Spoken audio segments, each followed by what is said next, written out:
going on, fabulous people? Happiest of Sundays to everybody. We are almost back to the week, which means work. But for now, we get to discuss life after lockup, the latest episode, which was titled Without Trust, You Have Nothing. We're going to jump right on into it so everybody can continue on with their Sundays. We also have a music review happening on the channel tonight, and I will be on the Watch Your Mouth Reviews channel. So if I am shipping it, as the husband calls it, meaning moving quickly, apologies, but feel free to leave a comment of your opinion and I will happily respond. Let's start with Bianca and Daniel. I'm sick of this heifer. I'm sick of her split ends. I'm sick of her dead eyes. I'm sick of her and her want and love for alcohol. My husband is coming over here. Hello, Mr. Best. Do you want to say hi? Hello. What's poppin', YouTube world? Anywho, you guys, Bianca is telling Daniel that, Daniel is telling Bianca how he met with his cousin Robert, and this is where Robert told him Bianca essentially says she may have a little bit of a drinking problem. Bianca immediately lies and denies saying it. Then Daniel says, well, Robert also told me that you're not happy because there's no foreplay. And Bianca kind of laughs about him being upset about that, but listen, if you feel like you're not getting foreplay from your man, Bianca, then you need to tell your man that you need more foreplay, not his cousin, who you already didn't like because the family wants you to be sober. A lot of these issues are surface level, but because Bianca is so immature and so much younger, I think that they're starting to look more and more problematic. And I don't care what happened with Bianca's childhood and family. It's never going to be an excuse for you to act a fool. And that's how she's acting. So Daniel then brings up Bianca joining Facebook groups to see if he is talking to other women. I guess this is something that she did while he was still locked up. But he's pretty understanding and she is lucky. It's always the most effed up chicks getting the good dudes because he's like, I will try and be more romantic. I will try and be better at foreplay. Like, regardless, he is still trying to do the things that he needs to do to make this woman happy, even though her ass don't deserve nothing. So they end up going for a walk because they make peace. Another day comes and things are going well for their start to the day. So they go for a walk, which couples do. Now, I was wondering in my head, why are y'all going for a walk as if you live in California or Nebraska or Pennsylvania? Hell, y'all live in the desert. Y'all are in Arizona. And they're like, oh, it's hot out here. Yeah, I bet. You're going for a walk in the desert. What do they expect? So they go on the walk, and Daniel did 5 years in prison, and so he gets extremely anxious. It seems from what he was describing, it sounded like anxiety from someone. I do work in mental health, so to me, that's what it sounded like. But it sounded like he was having anxiety because he was like, "This is a lot, taking in the trees and just the big open space, and there's nobody telling him what to do. It's overwhelming for him." He's been so busy dealing with Bianca's constant yapping that he hasn't had time to like take in the fact that he's actually free. So he does have a hard time and he low key snaps at her, but he ends up walking away because she's trying to explain, like, this is a lot for me. And she's like, but I don't understand why you're doing this. He's telling you why he's doing this, Bianca. This is a lot for him. The man is overwhelmed. He just got out and he's been locked up for 5 years and there's nothing she can do to understand that. So I think she should just take his word, you know, and use that as a way to understand what's going on. So she ends up getting mad at him because he felt the need to walk off, and then she ends up crying and making it about her, like, I don't know what I did to upset him. And for the first time I was like, okay, she wasn't all wrong. I don't like Bianca, but I'm not going to say that it was her fault he reacted that way. Sometimes when people experience anxiety, they react differently, but honestly, she's also incredibly difficult. So maybe he just finally got fed up and everything came together. Nonetheless, she does apologize to him. Um, and she admits to the camera, she's like, okay, so if I'm going to be with this man, it's not going to be a normal relationship. Bianca, you found him and seeked him out because you got too drunk, got in a car with somebody who was also drunk and almost died. So you said, I want to talk to people with DUIs. Like, you seeked out somebody in jail with a substance use disorder. And that in itself makes it to where your relationship's not normal. Then you add the fact that you don't know each other, you've moved across the country for him, and you have this trauma bond. He's adjusted to society and he's got a difficult, immature girlfriend. Of course, your relationship's not normal. Bianca, as quiet as it's kept, darling, if your relationship was normal, you wouldn't be on Love After Lockup, Life After Lockup, Love During Lockup. If your relationship was normal, you more than likely would not be on TV. You'd be like me and my husband. Nobody cared that we married. We just existed and loving each other. That's what you would be. But you're not. So I'm glad that she's finally starting to realize that she's not going to be able to get all those things that she may be able to get, for someone in a different situation. So we'll see what happens with them. I still do not like her. I still do not see it for this couple. I don't think they're going to last. I'm just keeping it real. Before we move on, shout out to our replay gang, those who watch us when we're no longer live. I appreciate you. We're a small channel growing. If you could please like the video, subscribe to the channel.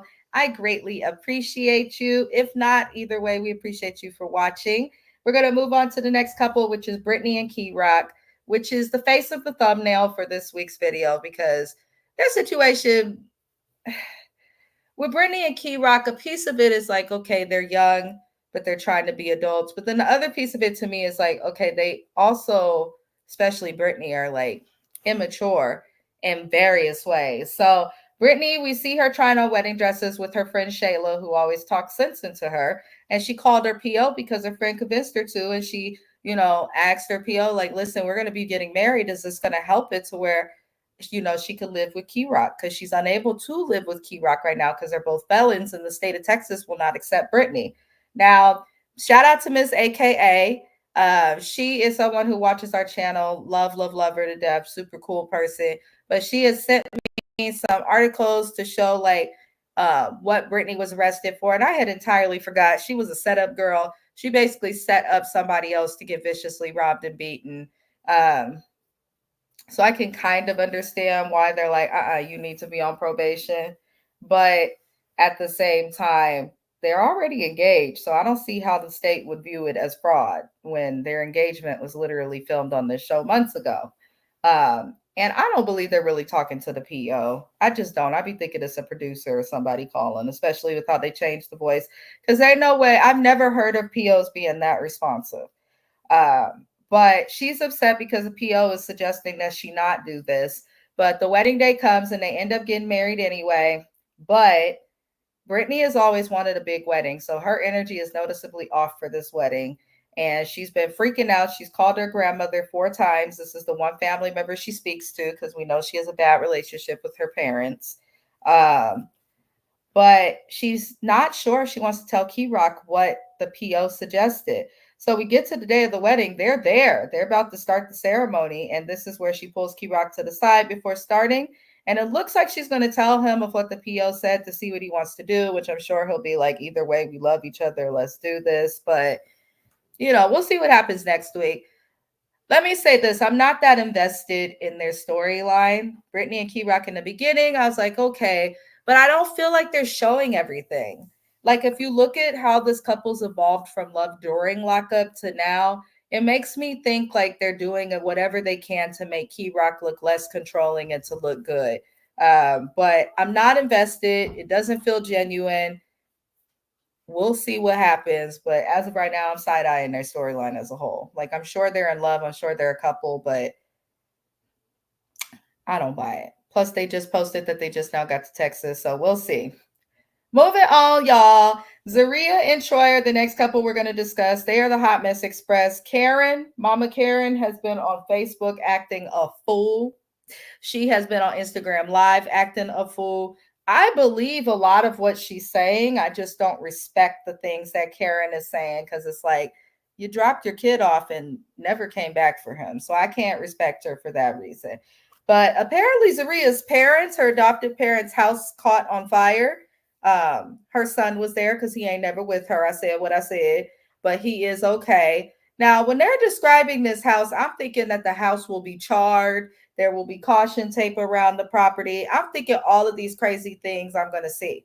But the house looks fine. It looks like there was just some structural damage and a portion of it burned, but not like a heavy amount of the house. She said it was her brother's room that burned. And then she was so clear to say, thank God he was in Utica seeing his girlfriend.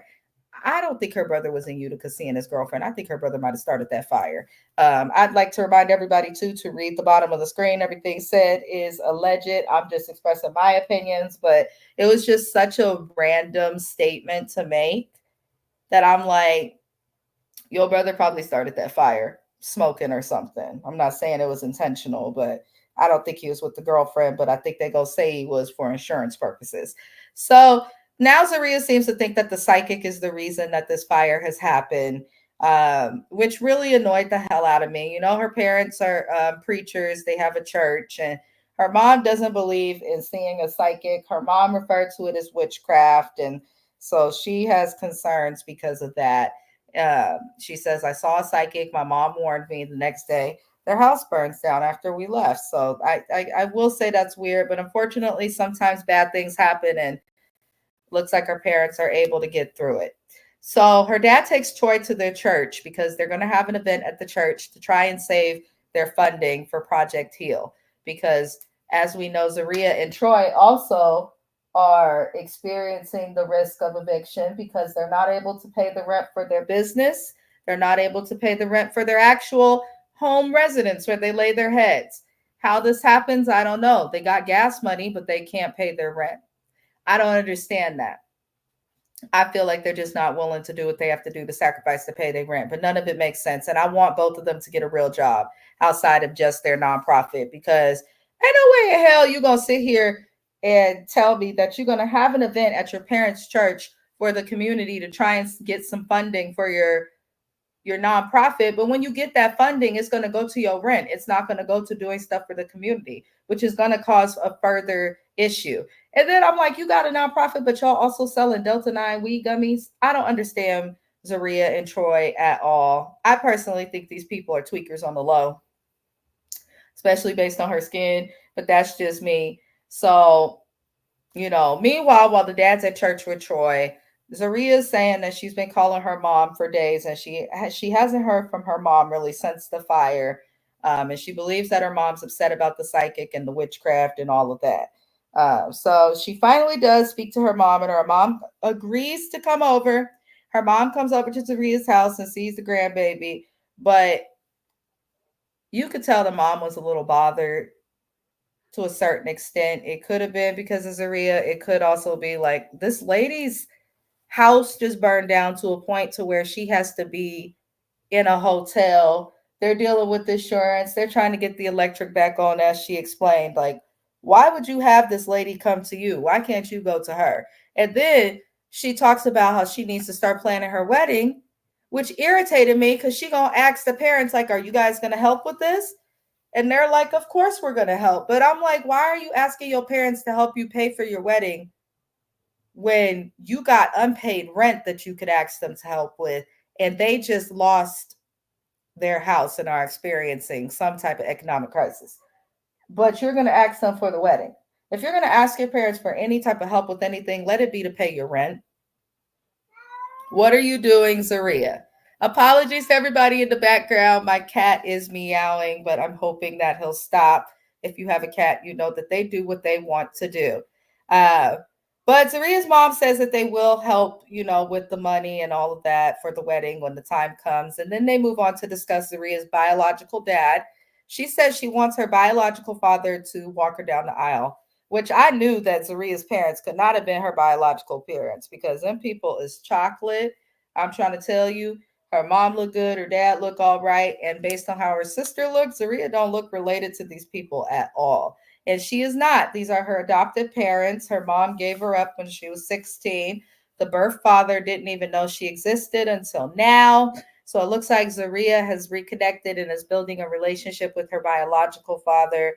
We also learned that some of Zaria's trauma comes from the fact that this was a closed adoption that they were supposed to be having for her. But it looks like Zaria, even with it being a closed adoption, reached out to her birth mom, and her birth mom was like, why are you hitting me up? This is closed. And I think that's important if it's a closed adoption, to make sure the child understands when they get to the right age, like, don't bother her. Like they need to include it to where the child cannot contact them because it seems to mess up the kids emotionally when they do contact them. And though I don't care for Zaria, it just sounds like she experienced a lot of trauma because of the adoption. But I hope that she works through it, and I'm glad that she has nice adoptive parents, and I hope she appreciates them. So that's all I'll say. Not much is happening with Zaria and Troy. It seems like most of the drama with them is happening on Facebook, Instagram Live, but they're not really, as far as what we see on the show, they're not giving too much. You could tell they being fake. They trying to look like they just this normal good couple. As Zaria, we ain't stupid. You the hot mess express. Based on that skin, I know you got a pass, girl. I'm trying to figure it out. So the next couple we're going to discuss, you guys, thank you all for watching. Be sure to like the video if you haven't already, is Kim and Joey. Y'all know I can't stand Kim. And I'm going to try and behave because I have to behave. I have to remember I'm not just talking to my friends, even though I feel like I am on YouTube. They have rules and stuff. But I can't stand this heifer Kim. I cannot stand her.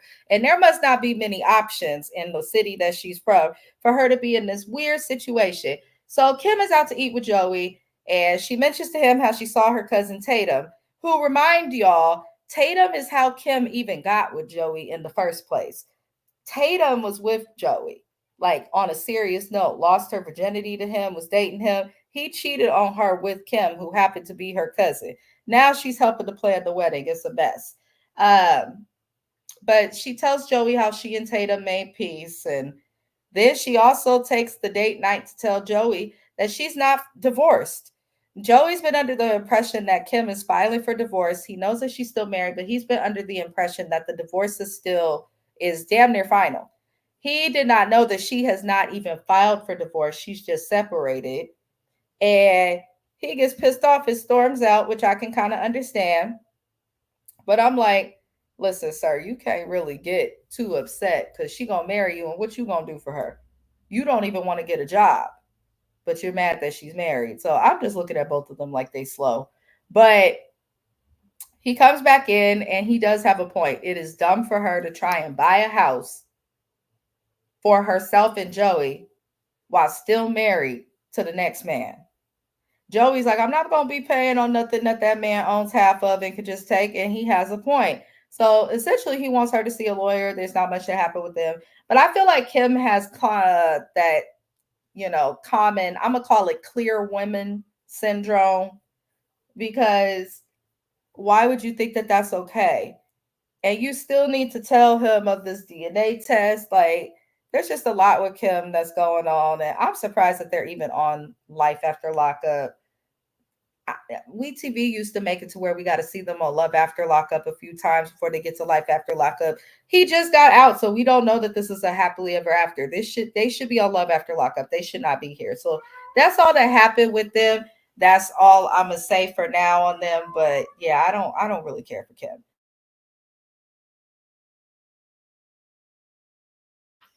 The last couple, y'all, that we are going to discuss is going to be Melissa and Louie. Melissa, her nose, and Louie. So Melissa was taking a bath and she's being a normal, ungrateful girl per usual with Louie. And she's throwing pizzas around. He throws a pizza. They get in an argument, all this crazy stuff. She got a problem with the fact that Louie, he's a felon. He was struggling to find a traditional job. So he's working at a pizza parlor. He's also got a side hustle selling supplements and training people, which is what he really wanted to do. So he's found a way to make money. Melissa doesn't like that most of his clientele are women. Melissa, they probably watched him on this show and said, let me come and get him, because people look at you and are like, why is he putting up with this? Like, I don't care what nobody says. If Melissa did not hold Louis down while he was locked up, he would not want that woman. He wouldn't. And I don't blame him. She's terrible, in my opinion. So Melissa goes to see her friend Fran, who gives classic New Jersey. I do not mean that in a nice way. I'm sorry. I just don't. And her friend shows her a video of Louis training someone. Her friend was messy. First of all, why do you follow your friend's man? Where is yours? That's one. Number two, why are you presenting your friend with her dude doing his job on the internet, do you really think that he would post that to his Instagram page if he felt like it would get him in trouble? That's two. So her and the friend don't think. Three, you got to really be careful for your friends. Sometimes the people that are closest to you, who you've done everything with, grown up with, they will be jealous of you. And that jealousy will show in many ways. And sometimes it won't show, and you'll just experience or feel it. Like, I don't trust the friend, because why are you trying to rain on this girl's parade? That man is on the internet training people. You can't say that he's just touching the woman to touch her. And how are you going to get trained without them touching you to correct your form and things like that? So I was just really annoyed with Melissa for believing her friend. Melissa's 40-some years old, 41 years old. You are too old to be having your friends engaged in your relationship. That's why a lot of people end up single. Because why? Just drama, just absolute drama. So Melissa knows that Louis is planning this big date, and she's like, I don't know if I want to go to the date because of what my friend told me. So Louis is planning the date. He's white and marry me in the sand. He's going to propose because he spent $18K to get her a ring. And he's hoping that she says yes and not no. So we get to the day of the proposal. Melissa's 30 minutes late. She arrives in heels and she's complaining. She's like, oh, you didn't tell me I'd have to go to the top of this lighthouse. Bitch, if you constantly say this, then ask him, is it okay if I wear heels? She's getting mad at him about shit that she could really just talk to him about and solve herself. But that's Melissa. But she does all this complaining, gets to the top, and realizes he's proposing. You could tell she felt stupid. He actually was able to get her a 2-carat ring. And I was irritated when she was like, I didn't even realize that that's what I would get with 2 carats. I was just saying it. So you were just saying stuff to this man to say it. You could tell that to Melissa, this was a game. And she's probably genuinely surprised that he was interested, because it sounds like a lot of dudes run the other way. And I think that they are smart. But homegirl in her new nose forgot about that Facebook post and her friend real quick. How much y'all want to bet in another episode when we see Melissa's friend again, they're still going to be trying to find something wrong with him? They're still going to be trying to find something wrong because they're bitter and they're jealous and they're haters. It's just it's what's going to happen. It's what's going to happen. But that was all that happened this episode of Life After Lockup. It wasn't too much. It wasn't too much. I usually am doing a recap for at least an hour. We've only been here for 20 minutes. So I'm like, it wasn't too much. I enjoyed it. I'm curious to see more of what's going on with Teenie and Rob. I'm very invested in their storyline. Justine and Michael, I really just want to see Justine eat humble pie. I want to see her learn that she's irresponsible for what she's doing. Bianca and Daniel can go. Zaria and Troy can go. Kim and Joey, I don't really mind either on the show. I don't like them, but I don't mind them. But Daniel and Bianca, Zaria and Troy, they can definitely go, y'all. Justine and Michael could go too, honestly. If she wasn't pregnant, I'd be like, eh. And she's pregnant now, and I'm just like, you're stupid. So yeah, Justine and Michael can go too. But I am enjoying the season. I just want WeTV to do better. Like back when we had Andrea and Lamar, and back before Brittany and Marcelino were fake and started, doing stuff just because they wanted to be on TV. Like, they used to put more effort into the casting. I feel like they're not doing that. They're just rushing to get us a season out. But it's okay. I'm going to still be recapping it, and I'll be recapping Love During Lockup once it comes back. So I appreciate everybody for tuning into the channel. I hope that you subscribe. I hope that you like the video. Feel free to leave a comment your opinion. Feel free to ask questions, even when we're not live. I am always, always, always looking forward to your comments and responding. We'll have a music review later at 7:30, and then I'll be on the Watch Your Mouth Reviews channel as well at some point tonight. But other than that, I appreciate all of y'all, and I hope y'all have a good Sunday. Thank you to the replay gang. Like the video. I'll see y'all next time. Adios.